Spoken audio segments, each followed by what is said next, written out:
제가 그 드라마 이름은 잘 모르겠는데요.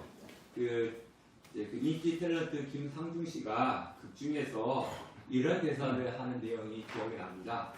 이제 그 드라마 상에서 일본 기자가 독도 소유권에 대해서 이렇게 질문합니다. 누구의 땅입니까? 이렇게 물으니까 그 김상중 씨가 이제 극 중에서 뭐라고 대답하냐면요. 독도가 어느 나라 땅이라는 것은 중요하지 않다. 이렇게 이야기합니다. 그러면서 우리나라가 힘이 없다면 아무리 독도가 우리나라 땅이라고 외친다 할지라도 일본은 자위대를 동원해서 우리나라 땅 독도를 빼앗을 것이다. 그러나 우리나라가 지금보다 훨씬 힘이 강하고 세진다면 독도가 누구의 땅이다 라고 외칠 수 있는 사람은 없을 것이다. 지금 일본이 독도가 자기네 땅이라고 우기면서도 점령하지 못하는 것은 우리나라가 일본이 함부로 쳐들어올 수 없을 정도로 힘을 가지고 있기 때문에 말만 자기네 땅이라고 하는 거지 침범해서 점령하지 못하는 것이다. 이렇게 이야기하는 것을 들었습니다. 아무리 민주주의라고 외치고 인권이 어쩌고 저쩌고 이야기해도요. 이 세상은요. 힘의 원리로 돌아갑니다. 러시아가 우크라이나를 침략한 것도 우크라이나가 힘이 약하기 때문에 침략을 한 것이고요. 또 중국이 대만 앞바다에서 함부로 드나들면서 훈련을 하는 것도 그리고 협박하는 것도 대만이 힘이 없어서 그럽니다. 만약 우크라이나나 대만이 힘이 강하다면요, 이 러시아나 중국은 함부로 쳐들어가지는 못하고 그 앞에서 시위도 할 수가 없습니다. 약하면 나의 의지와 상관없이 이 주위에 있는 강한 존재들로부터 끊임없이 괴롭힘을 받습니다.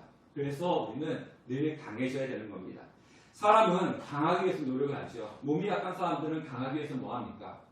좋은 보양식을 먹기도 하고요. 운동을 해가지고 자기 체력을 강하게 만듭니다. 또 강해지기 위해서는요. 사람이 권력을 차지하려고 그러죠. 그래서 권력을 차지해가지고 자신이 강해지려고 합니다. 또 어떤 사람들은요. 돈을 많이 벌어서 이 돈으로 자신이 강해지려고 합니다. 근데 권력도 차지하지 못하고 돈도 벌지 못하는 사람은요. 또 어떻게 강해지려고 합니까? 권력 있는 사람 옆에 붙고 돈이 많은 사람 옆에 붙어가지고 또 강해지려고 합니다. 강하지 않고는 그 어떤 일에도 승리하기가 힘들고 성공하기 어렵습니다. 하나님께서도 우리에게 뭐라고 말씀하고 계시냐면요. 강하고 담대하라. 이렇게 여러 번 말씀을 하셨습니다. 우리 예수 그리스도를 믿는 성도들도요. 영적으로 강한 사람이 되어야 됩니다. 그러면 우리는 어떻게 해야지 강한 사람이 될 수 있는가? 오늘 읽은 10절 말씀을 보면요. 끝으로 너희가 주 안에서와 그 힘의 능력으로 강건하여 지고 라고 이렇게 이야기하고 있습니다. 강함의 비결이 어디 있다고 얘기합니까?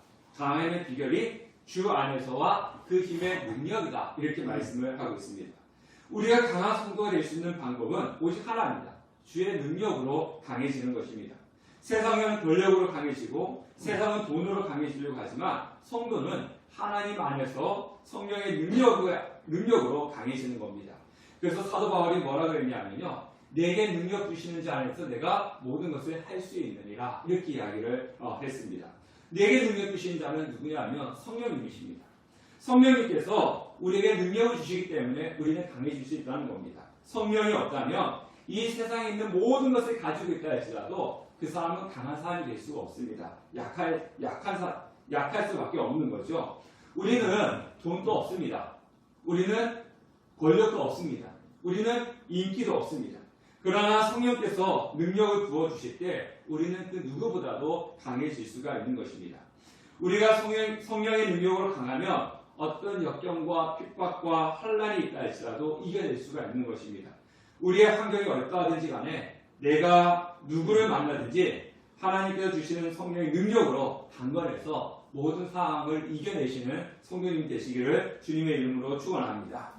자, 그러면 우리는 주 안에서 왜 강해져야 되는가?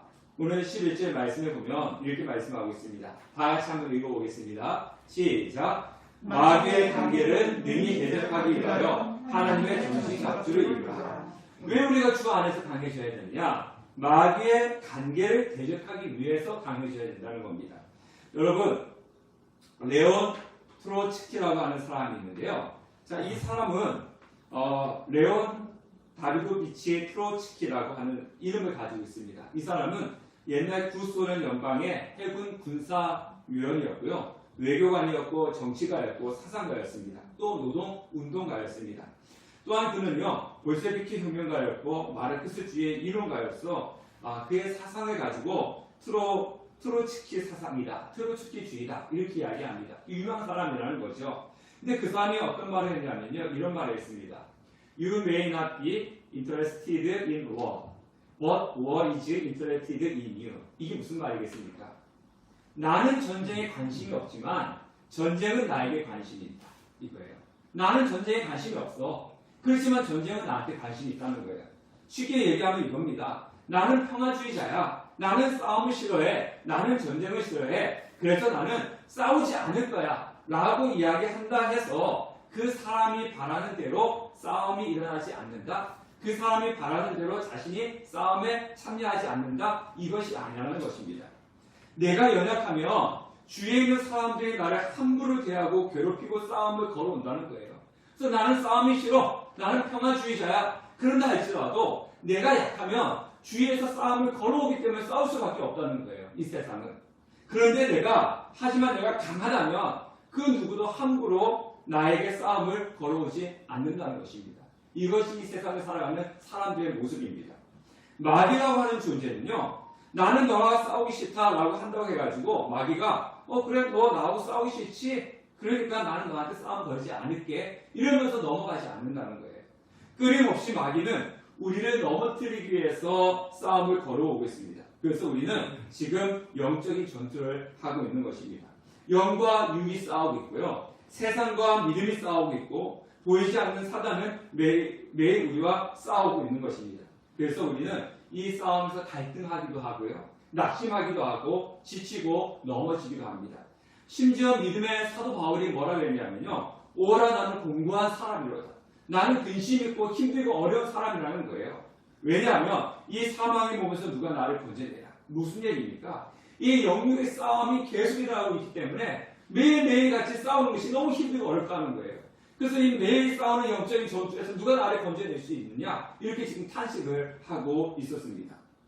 우리는 내가 좋든지 싫든지 간에 마귀가 있는 이 세상에서 죄와 사탄의 능력과 늘 싸우고 있습니다. 내가 부인을 하든지 시인을 하든지 지금 우리는 끊임없이 싸우고 있는 겁니다. 여러분들이 오늘 이 교회 올 때도요. 수많은 영적인 싸움 가운데서 이 자리에 오신 것입니다. 그러면 이 싸움에서 승리하기 위해서 우리는 무엇을 가져야 되겠습니까? 이 싸움에서 승리하기 위해서는요. 하나님의 전신갑주를 입어야 되는 겁니다. 자, 12절과 13절 말씀 우리가 하나님의 전신갑주로만 마귀와 싸워야 하는 이유가 대해서 말씀하고 있는데요. 우리의 씨름은 무엇을 상대하는 것이 아니라고요? 혈과 육을 상대하는 것이 아니요. 통치자들과 권세들과 이 어둠의 세상 주관자들과 하늘에 있는 악의 영들을 상대하니라. 우리는 혈과 육을 상대하는 것이 아니고 하늘에 있는 악의 영을 상대한다는 건데요. 그러므로 하나님의 전신갑주를 취하라. 이는 악한 날에 너희가 능히 대적하고 모든 일을 행한 후에 서기 위함이라. 자, 우리는 누구와 싸우는 거냐면요. 혈과 육의 싸움이 아니라는 겁니다. 지금 무슨 얘기냐? 이 땅에 살아가는 사람들은요. 사소한 것 때문에 싸웁니다. 큰 것 때문에 싸우지 않습니다. 나의 체면 때문에 싸우고요. 나의 자존심이 상했기 때문에 싸우고요. 나의 이권 때문에 싸우는 겁니다. 그러니까 형제간에도 내 이익에 손해가 있다면요. 전 싸우는 거예요. 그리고 내 자존심에 누군가가 먹지를 않다면 또 싸우는 거예요. 그리고 내 체면이 꾸겨지면요. 또 싸우는 것입니다. 이것이 바로 뭐냐? 혈과 육에 관한 싸움이라는 겁니다. 또 마음속에 미움이 일어나고 분노가 일어나고 원망과 불평이 일어날 때 또 싸웁니다. 이것을 성경에는 혈과 육에 대한 싸움이다 라고 합니다. 그래서 성경은 하나님은 이런 혈과 육에 대한 싸움을 싸우지 말아야 얘기합니다. 이런 혈과 육에 관한 싸움을 싸우지 말고 양보하고 화목하고 용서하고 사랑으로 관용하라 이렇게 이야기합니다. 그러니까 혈과 육에 대한 싸움은 쓸모없고 의미 없는 싸움이에요. 근데 늘 우리는 이런 쓸모없고 의미 없는 혈과 육의 싸움을 합니다. 사람들과 이권 때문에 자신의 자존심 때문에 자신의 어떤 그런 체면 때문에 이 싸우고 있는 것입니다. 그러면 우리의 싸움은 어떤 싸움이냐? 성경에 보면 통치자, 권세, 어둠의 세상 주관자들, 하늘에 있는 악한 영들이라고 하였습니다. 소위 우리가 사단이고요. 또 그를 추종하는 마귀입니다. 자, 우리는 이 어둠의 세력, 사단과 마귀와 싸워야 되는데요. 그러면 우리가 사단과 싸워야 된다, 마귀와 싸워야 된다. 그러면 요즘 그 코로나 시대 때 좀비 영화 많이 나왔잖아요. 좀비 보면은 이 흉측한 모습을 하고 막 사람을 쫓아오지 않습니까? 그러니까 사단과 싸워야 된다 그러니까 좀비 모습을 하고 있는 그 흉측한 그런 존재와 싸워야 되는가? 아니면 예전에 어렸을 때 전설고양 보면요, 머리를 풀어헤치고 입에는 피를 흘리고 하얀 소복을 입은 이런 존재와 싸워야 된다 생각하는데요. 그렇지는 않습니다. 우리가 뭐 사단 마귀 그러면은 좀비 같은 존재, 뭐 전설고양이 나오고 있는 그런 존재라고 생각하는데 그런 존재와 싸우는 것은 아닙니다. 그런 모습을 나타나 싸우는 것이 아니라는 거죠. 성경을 오늘 보니까 마귀의 관계다 이렇게 이야기합니다. 관계는 간사한 꾀라는 의미를 가지고 있습니다. 사단은요, 거짓과 꾀임으로 우리가 예수님을 떠나 악을 행하게 합니다. 우리가 예수를 믿지 못하게 한다는 거예요. 교회 나가기 싫은 마음을 주는 거예요. 교회 와야 되는데, 주일이면 교회 와야 되는데 교회 가기 싫은 마음을 막 주는 거예요. 마음이 불편하다든가 아니면 무슨 일이 생긴다든가 그래서 막 교회를 가려고 했던 마음이 싹 사라지게 만듭니다. 또 기도하지 못하게 합니다. 기도하려고 하면은 막 여러 가지 생각이 들고 막 마음이 불편하고 그래서 기도하지 못하게 해요. 그리고 성경을 읽으려고 하면요 졸음이 와요. 그래서 잠 안 올 때 읽는 책이 뭐라 그럽니까? 성경책이라 그러지 않습니까? 그래서 성경을 하나님의 말씀을 보지 못하게 합니다. 개인 정건 생활을 하지 못하도록 합니다. 가족과 성도가 서로 사랑하지 못하게 하고 미움의 마음을 주어 서로 싸우게 만듭니다. 사랑하지 못하고 미워하게 만듭니다. 하나님을 섬기지 못하게 하고 그리고 하나님의 말씀을 따르지 못하게 하고 그리고 우리가 끊임없이 죄 가운데 있도록 사단은 관계로 우리를 끊임없이 마음을 흔들어 놓는 겁니다. 그게 바로 사탄의 마귀의 관계다라고 하는 거고 우리는 그것을 싸워야 되는 것입니다. 그렇기 때문에 사단과 싸워서 이기기 위해서는 성령의 능력으로 강해져야 된다는 거죠. 그래야지 마귀의 관계를 이길 수가 있습니다. 그런데요, 나는 강하다 그런다고 해가지고 내가 강해지는 것은 아닙니다. 하나님의 전신갑주를 입어야지 강해지는데요. 자, 그러면 마귀를 대적하는 것은 어느 것도 할 수 있는 것이 아니라는 거죠.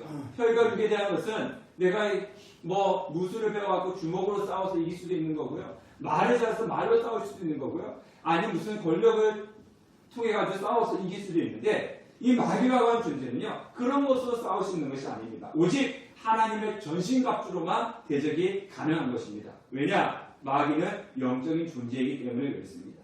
영적인 존재이기 때문에 영적인 하나님의 전신갑주를 입어야 되는 겁니다.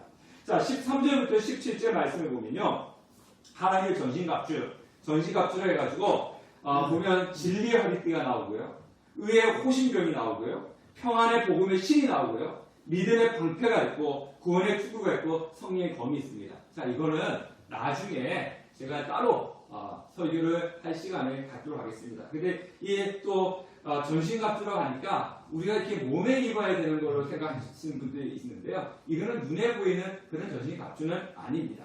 자, 13절부터 17절까지는 전신갑주를 입어야 되는데 하나님 전신갑주는 이거다라고 이야기하고 18절 말씀으로 들어가서 18절 말씀 다 같이 한번 읽어보도록 하겠습니다. 시작. 모든 기도와 간구할 때 항상 성령 안에서 기도하고 이를 위하여 깨어 구하기를 항상 힘쓰며 여러 성도를 위하여 기도하라. 자, 13절부터 17절까지는 하나님의 전신갑주를 언급하고 난 이후에 18절 말씀에 뭐라 얘기하고 있냐면은 기도에 대해서 말씀하고 있다는 겁니다. 그 이유는 뭐냐면요, 내가 하나님의 전신갑주를 잘 무장이 되어 있다 할지라도 기도를 병행하지 않는다면 그 무장 자체는 힘을 발휘할 수가 없다는 거예요. 자, 예수님의 제자들이 어땠습니까? 예수님의 제자들은 예수님을 따라다녔어요. 예수님한테 직접 말씀을 들었어요. 예수님께서 자 봐라, 이건 이렇게 해야 된다, 이건 이렇다 직접 들었고요. 또 예수님께서 막 기적을 일으켰잖아요. 죽은 자도 살리시고 병든 자도 고치시고 막 그랬고 예수님의 제자들이 어떻게 했습니까? 눈으로 봤어요. 자기 눈 앞에서 오병의 기적이 일어나고 병든 자는 낫고 죽은 자가 일어나고 막 이러면서 눈으로 봤어요. 이거 한번 생각해 보세요. 우리가 예수님과 그렇게 다니고 내 눈앞에서 예수님께 그런 기적을 일으킨다면은 뭘 칼이 들어와도 우리 예수님을 따를 거예요. 그죠? 우리는 그런 거 지금 보지 못하고 살아가지 않습니까? 그럼에도 예수님 믿지 않습니까? 근데 예수님께서 변화산에 올라갔어요. 변화산에 올라갔을 때 이 변화산 밑에서 어떤 일이 벌어지냐면요. 귀신 들린 자기의 아들을 데리고 와가지고 이 제자들에게 귀신을 쫓아내달라고 합니다. 근데 제자들이 귀신을 쫓아내지 못했어요. 그러니까 예수님이 오셔가지고 그 귀신을 쫓아내고 난 이후에 뭐라고 그러냐면요. 뭐라고 하셨냐면은 기도 외에 다른 것으로는 이런 유가 나갈 수 없느니라 이렇게 이야기를 했습니다. 지금 무슨 얘기냐면 너네들이 나를 따라다니면서 아무리 하나님 말씀을 듣고 눈에 보이는 기적을 베풀면서 봤다 할지라도 너희들이 그 말씀에 대해서는 알고 있어도 기도하지 않으면 그 말씀의 능력이 일어나지 않는 거야. 기도를 해야 되는 거야. 이렇게 말씀을 하고 있는 겁니다. 그래서 우리가 말씀을 읽습니다. 이제 교회에서 성경 필사하라고 되지 않습니까? 여러분들 성경 필사하시죠? 또 말씀 읽으시죠? 말씀을 읽고 교회에 나와서 예배를 드리고 교회에 나와서 봉사를 하고 설교 말씀을 들어도 이 여러분이 하시는 기도가 병행되지 않으면요. 말씀을 듣고 교회에 나와서 예배 드리고 그리고 봉사를 하는 것이 큰 힘을 얻지 못합니다. 큰 힘을 얻지 못해요. 비유를 해보면 이런 겁니다. 여러분 대장간에 가면 그 대장간에 대장쟁이가 어떻게 합니까? 쇠를 가지고 이제 뜨거운 불에다가 이렇게 다 달구지 않습니까? 그러면은 이렇게 달궈지지 않습니까? 달궈지는 것을 가지고 어떻게 합니까? 이제 자기가 망치로 갖다가 이제 자기 원하는 대로 모양을 만들죠. 모양을 만들고 어떻게 합니까? 그 다음에 차가운 물에 탁 집어넣잖아요. 이걸 가지고 담금질이라고 합니다. 왜 차가운 물에 담그죠? 왜 담깁니까? 강해지라는 거죠. 그냥 놔두면은 똑같은 낫이지만은 나무를 칠 때 약하기 때문에 금방 휘어질 수가 있고 부러질 수가 있어요. 그래서 강해지라고 찬물에 여러 번 담그는 겁니다. 바로 똑같은 거예요. 우리가 하나님의 전신갑주를 취하고 성령 안에서 기도를 하면요. 더 강력한 그리스도의 군사가 된다는 겁니다.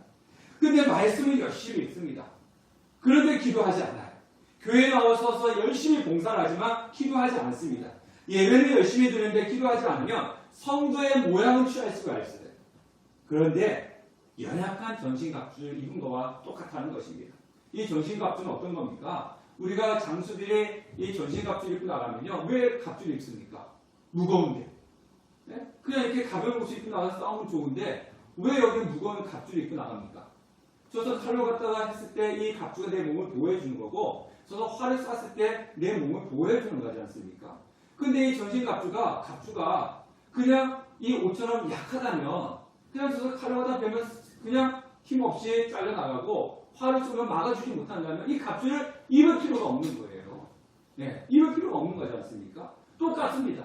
기도하지 아니하고 말씀을 보고 기도하지 아니하고 예배 나가고 기도하지 아니하고 교회 봉사를 하면요. 약한 전신갑주를 입는 거와 똑같은 겁니다. 그러면 언제든지 사탄의 공격으로부터 우리는 무너질 수밖에 없고요. 또 이러한 행위가 자신의 연약한 믿음의 면죄부로 여기고 대단한 종교 행위로 하는 사람으로 착각하게 만들 수 있습니다. 지금 무슨 얘기냐면요. 나는 열심히 예배 드렸어. 나는 한 주도 빠지지 않았어. 나는 성경도 매일같이 읽어. 나는 교회도 나가서 열심히 봉사해. 이러면서 나는 그렇기 때문에 나는 믿음이 좋아. 이렇게 자신을 면죄부를 줄 수 있는 그런 면죄부를 줄 수 있다는 겁니다. 그리고 나는 예배도 열심히 드리고 봉사를 열심히 했으니까 난 대단한 사람이야 라고 교만도 할 수 있다는 겁니다. 이런 착각을 하지 않고 무림한 성도가 되지 않기 위해서는 하나님의 전신갑주를 입은 사람은 반드시 뭐 하셔야 되느냐? 기도를 하셔야 된다는 거예요. 자, 그럼 오늘 성경을 보면요. 기도를 하는데 어떻게 기도하라 라고 얘기하고 있냐면요. 첫 번째는 나 자신을 위해서 기도하라는 겁니다. 나 자신을 위해서. 자, 여러분들 비행기를 딱 타면 제일 먼저 이제 승무원들이 뭐 합니까? 비행기 안 타보셨어요? 비행기 딱 타고 이제 자리에 앉으면은 이제 비행기가 이륙하기 전에 승무원들이 앞에 서가지고 이제 비상시에 어떻게 해야 된다고 이제 뭐 하죠? 시범을 보이지 않습니까? 그래서 구멍조끼는 어떻게 입어야 되고 또 산소 마스크가 떨어지면 어떻게 해야 되고 막 이렇게 시범을 보입니다. 그 시범을 보이면서 딱 하는 소리가 뭡니까? 노약자와 어린 아이를 먼저 하라 그래요? 자신이 먼저 하라 그럽니까? 네? 자신이 먼저 하라 그래요. 네. 자신이 먼저 구명조끼 입고 자신이 먼저 산소 마스크 쓰고 난 이후에 옆에 있는 어린 아이와 노약자를 하라 그럽니다. 그럼 우리가 생각할 때, 나는 우리가 보통 생각할 때 그러면 나는 건강하니까 먼저 노약자하고 어린 아이를 하고 난 뒤에 내가 해야 되는 거 아닌가? 이렇게 생각할 수 있는데요. 그게 아니라는 겁니다. 내가 먼저 산소 마스크 쓰고 내가 구명조끼를 입고 난 이후에 하라는 것은 노약자와 어린아이를 챙기다가 내가 못할 수 있다는 거예요. 그러면은 나도 못하고 옆에 있는 사람도 도와줄 수가 없다는 거죠. 그래서 내가 먼저 챙기고 난 이후에 옆에 사람을 해야지만이 나도 살 수 있고 옆에 있는 노약자와 어린아이도 살 수 있다는 거예요. 내 먼저 챙기라고 그렇게 이야기를 하고 있는 것입니다. 그래서 이처럼 기도라고 하는 건요, 나 자신을 위해서 먼저 기도해야 되는데요. 내가 건강해야지 누구 도와줄 수 있습니까? 내가 건강해야지 다른 사람 도와줄 수 있어요. 우리 가족 중에요, 누가 한 명이 아프면요, 어떻게 됩니까? 모든 사람들이 그 가족에게 관심이 가는 거죠. 그렇죠? 근데 뭐 하루 이틀 아프면 상관없지만은, 뭐 오랫동안 아프면요, 모든 사람들이 관심이 그에 가고 돌봐주다 보니까 가족들이 힘들어요. 여러분들 다 코로나 한 번씩 걸리셨죠? 네, 안 걸리신 분은 가족 중에 한 분이라도 걸리셨죠? 가족 중에서 코로나 한 분 걸리면 어떻게 됩니까? 격리하잖아요. 네, 격리하고 사람들은 밖에 있었어요. 그래서 어떻게 합니까? 격리하는 동안 식사도 갖다 줘야 되고 챙겨주지 않습니까? 네. 그 힘들더라고요. 저도 해보니까요. 근데 이것이 일주일이 아니고 2주, 3주 오랫동안 된다면요. 그 가족들이 힘든 거예요. 또 정신적으로 아프신 분들 있지 않습니까? 뭐 예를 들어서 치매 있는 분들 있다면 그 가족들이 얼마나 그 치매 환자를 돌보는데 힘들고 어렵습니까? 영적으로 연약할 때도 똑같습니다. 영적으로 연약하면요. 영적으로 연약한 사람은 매일같이 사탄의 괴계에 빠져서 분노하고 미워하고 불평하고 산다면 다른 가족들이, 다른 영적인 가족들에게 얼마나 나쁜 영향을 주겠습니까? 그렇기 때문에 내 자신부터 기도하는 거예요. 내가 자신이 먼저 영적으로 강건해야지만이 승리할 수 있고, 그리고 사단의 공격으로부터 보호를 받을 수가 있고 성령으로 강건해질 수가 있는 것입니다. 그래서 내가 내 자신을 위해서 기도할 때 나의 기도를 통해서 나와 내 가정을 파괴시키고 멸망시키려고 하는 사단의 불화살로부터 보호를 받을 수가 있는 것입니다. 그리고 두 번째는요, 여러 성도를 위해서 기도해야 됩니다. 요한복음 17장에 보면 예수님께서 이런 기도를 하셨습니다. 내가 비옵는 것은 이 사람들만 위함이 아니요 또 그들의 말로 말미암아 나를 믿는 사람들도 위함이니. 예수님께서 제자들뿐만 아니라 예수님을 믿고 있는 모든 사람을 위해서 기도하셨습니다. 지금도 기도하고 계시고요. 예수님은 우리를 위해서 지금 기도하고 계십니다. 여러분, 우리는 살아가면서 힘든 일도 있고 험악한 것들을 만납니다. 이 세상은 악하기 때문에 그렇습니다. 그런데 그리고 또 많은 시험도 있고 유혹이 있고 죄악이 있습니다. 그럼에도 불구하고 우리가 믿음을 잃지 않고 믿음이 성숙하기도 하고 때로는 믿음이 막 흔들리기도 하지만 믿음을 잃어버리지 않고 지금 예수님을 믿고 신앙생활을 하고 있지 않습니까? 왜 우리가 믿음을 잃지 않습니까?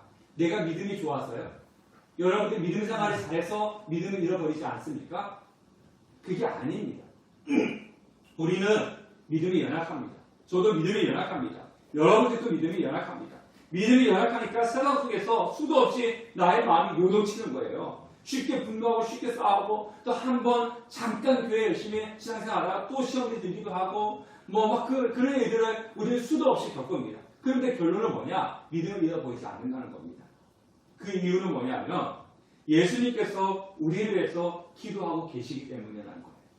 그리고 여러분들의 담임 목사인 제가 여러분들 위해서 기도하고 계시고 또 여러분들의 지인들이 여러분들 위해서 기도하고 있기 때문에 나는 믿음이 연약하고 정말 이 세상 속에서 수도 없이 믿음이 흔들림에도 불구하고 잃지 않고 믿음 생활할 수 있는 것은 예수님이 나를 위해서 기도하고 계시고 여러분들이 기도하고 계시는 분들이 있기 때문에 지금 믿음의 생활을 하고 있다는 것입니다. 누가복음 23장 31절부터 32절을 보면 다 같이 한번 읽어볼게요. 시작. 시몬아 시몬아 보라 사단이 너를 밀가부르듯이 하려고 요구하였으나 그러나 내가 너를 위하여 내 믿음이 떨어지지 않기를 기도하였노니 너는 돌이킨 후에 내 형제를 굳게 하라. 지금 예수님께서 베드로한테 이렇게 이야기하는 거죠. 시몬아 시몬아 사단이 너를 네 까부르듯 하려고 요구하였으나 뭐냐? 너의 믿음을 빼앗아가려고 요구했지만 내가 내 믿음이 떨어지지 않게 기도했다. 예수님께서 베드로가 저 믿음이 떨어지지 않게 기도했기 때문에 너가 지금 믿음을 갖고 있는 거다. 이렇게 말씀을 하고 있는 겁니다. 우리는 사람은 누구나 싸워서 이겨야 할 시련과 아픔이 있습니다. 그러나 이웃을 위해서 기도할 때 사단의 불화살을 막아주는 방패가 되는 것입니다. 제가 늘 기도하지 않아, 제가 늘 말씀드리지 않습니까? 제가 여러분들께서 늘 기도한다. 이거는요, 제가 여러분 앞에 자랑하려고 하는 것은 아닙니다. 이 기도가 여러분들 지킨다는 겁니다. 예수님의 기도가 여러분들 위해서 기도해 주시는 그 기도가 있기 때문에 우리를 지켜낼 수가 있는 것입니다. 그래서 우리는 여러분들 기도하고 계시겠지만 서로 위해서 기도하셔야 되는 거예요. 올해 들어와서 우리 성도님들 교회 예배 빠지시는 분들 많이 있지 않습니까? 그분들 위해서 기도하시는 거죠. 오늘 예배 왔는데 안 보이는 분이 계시다면 안 보이나 보다 이게 아니라 기도하는 겁니다. 하나님, 누구누구 성도가 하나님 다음 주에는 이 영적인 싸움에서 승리하고 교회 나올 수 있게 해달라고. 사단은요 끊임없이 우리가 내 예배에 나가면서 방해합니다. 예배를 드리지 못하게 합니다. 그 영적인 전투에서 믿음이 약한 성도들은 계속해서 지는 거예요. 미혹되고 흔들리고 그래서 교회 그 자리에 못 나오는 것입니다. 그러면 우리가 그 성도를 위해서 기도하는 겁니다. 하나님, 누가 영적인 전투에서 승리해서 정말 다음 주에는 이 자리에 나와서 같이 예배드릴 수 있다고 승리하게 해달라고 기도를 하면 우리의 기도를 통해서 그 성도는 승리하고 나올 수가 있는 것입니다. 세 번째는 누구를 위해서 기도해야 되느냐? 목사를 위해서 기도해야 됩니다. 사도 바울이 오늘 성경에 보면 뭐라고 얘기했냐면요, 나를 위해서 기도해라 이렇게 말씀하고 있습니다. 19절에 보면 나를 위해서 구할 것은 자신을 위해서 기도해달라는 거예요. 사도 바울은 가는 곳곳마다 성도들한테 뭐라고 얘기하고 있냐면은 나를 위해서 기도해줘. 근데 오늘 19절 말씀 보면 무엇을 위해서 복음을 증가할 수 있게끔 해달라고 기도를 부탁하고 있습니다. 그럼 사도 바울이 처음으로 복음을 전하는 건가? 아니면 한 번, 두 번 했기 때문에 경험이 적어가지고 정말 긴장하고 두려워서 이런 부탁을 한 건 아닙니다. 사도 바울은 늘 가는 곳곳마다 복음을 증거했어요. 수도 없이 증거했어요. 그럼에도 불구하고 자신이 복음을 증거할 수 있게끔 해달라고 기도를 요청하고 있는 겁니다. 그 이유가 뭐냐면요, 사단은 그만큼 치열하게 사도 바울이 복음을 전하지 못하도록 방해했어요. 복음을 전하는 곳곳마다 어느 누구든지 양손을 들고 환영하면서 사도 바울 와서 복음을 전해달라고 그런 적 없습니다. 가는 곳곳마다 복음을 증거할 때 사도 바울을 핍박했어요. 그래서 감옥에 들어가기도 하고 돌에 맞기도 하고요, 죽음을 여러 번 경험을 했습니다. 근데 수많은 핍박 속에서 사도 바울이 가장 힘들었던 건 뭡니까? 자신의 동족이 방해하고 자신을 죽이려고 했던 거예요. 심지어는요, 자신의 동족이 뭐라고 했냐면 사도 바울을 죽이지 않으면 나는 밥도 먹지 않겠다고 금식을 선포한 사람들이 수도 없이 많았어요. 여러분들, 우리가요 살아가면서 가장 힘들고 어려울 때가 언제냐면요, 사람들부터 갈등이 있을 때 가장 힘든 것은 내 주위에 가장 가까운 사람들부터 갈등이 있을 때 힘든 거예요. 그렇지 않습니까? 나하고 별로 관계없고 멀리 있는 사람들이 나를 힘들게 하면 별로 그런 거 힘들지 않습니다. 근데 내 주위에서 가장 가까이 있는 사람이 나를 힘들게 하고 갈등이 있다면 그것만큼 힘든 것은 없습니다. 그래서 여러분들은 저를 위해서 많이 기도해 주셔야 되는데요. 우리가 여러분들 그 성도님들이 많은 큰 교회 있지 않습니까? 성도님들이 많은 큰 교회는요, 자신의 담임 목사님 위해서 기도해 주시는 분들이 많아요. 성도가 많으니까. 그래서 심지어는 기도 특공대가 있어가지고, 그죠? 기도 특공대, 기도하는 특공대 있지 않습니까? 그리고 또 권사님들이 새벽 예배 나와서 담임 목사를 쓰기도 하고, 밤에 또 모여가지고 담임 목사를 쓰기도 하고, 그러니까 그 큰 교회 목사님들은 자신을 위해서 기도해 주시는 성도님들이 많으니까 그 기도에 힘입어가지고 열심히 주의 일들을 하나님의 일을 감당할 수 있습니다. 그러나 우리 교회는요, 성도님들도 몇 분이 안 되시고, 그렇다고 해서 모두가 기도 생활을 하는 것은 아니지 않습니까? 그러다 보니까 기도가 필요한 목사는요, 큰 교회이기 때문에 기도가 더 많이 필요하고 작은 교회이기 때문에 기도가 덜 필요한 건 아니에요. 똑같이 또 많은 기도가 필요합니다. 그러니까 기도가 많이 필요한 목사로서 개인적으로 사단의 공격을 받을 때 더 위태하고 어렵다는 거죠. 이 작은 교회 목사님, 기도해 주시는 분들이 적기 때문에. 물론 저를 위해서 기도해 주시는 분들이 또 계시긴 하지만 저는 저 혼자 나름대로 하나님을 붙들고 고전하고 분투하고 몸부림치고 있는 것입니다. 그래서 제가 흔들리면 여러분들 위해서 기도하는 것도 못하는 것이고 제가 흔들리면 말씀을 준비하고 전하는데도 심각한 영향이 있는 겁니다. 그래서 사단의 공격으로부터 보호해달라고 이 목사를 위해서 여러분들이 기도해 주셔야 되는 겁니다. 목사는 성도의 기도를 먹고 사는 겁니다. 자, 말씀을 맺겠습니다. 사랑하는 성도 여러분, 우리는 지금 영적인 전쟁터에 있는 거예요. 나는 싸우지 않을래, 나는 몰라, 그런다고 할지라도 사단은 끊임없이 우리에게 전쟁을 걸어옵니다. 예수 믿지 마, 신앙생활 하지 마, 교회 가지 마, 예배 드리지 마, 기도하지 마, 교회 다녀도 아무 필요가 없고 예수 믿어도 아무 쓸모가 없어. 그러면서 우리 마음을 하나님께로 향하지 못하도록 막 흔들어 놓습니다. 제가 여러 번 말씀드렸잖아요. 사단은 미혹하는 영이라고. 미혹이 뭡니까? 내 마음을 흔드는 거예요. 우리의 마음이 하나님께로 향하지 못하도록 마음을 흔들어 놓는 것이 사단입니다. 그래서 끊임없이 저도 그렇고요. 저도 끊임없이 사단의 공격을 받습니다. 매일같이 공격을 받아요. 그래서 새벽에 나와가지고 저는 저 자신 도시 기도합니다. 하나님 저를 지켜달라고.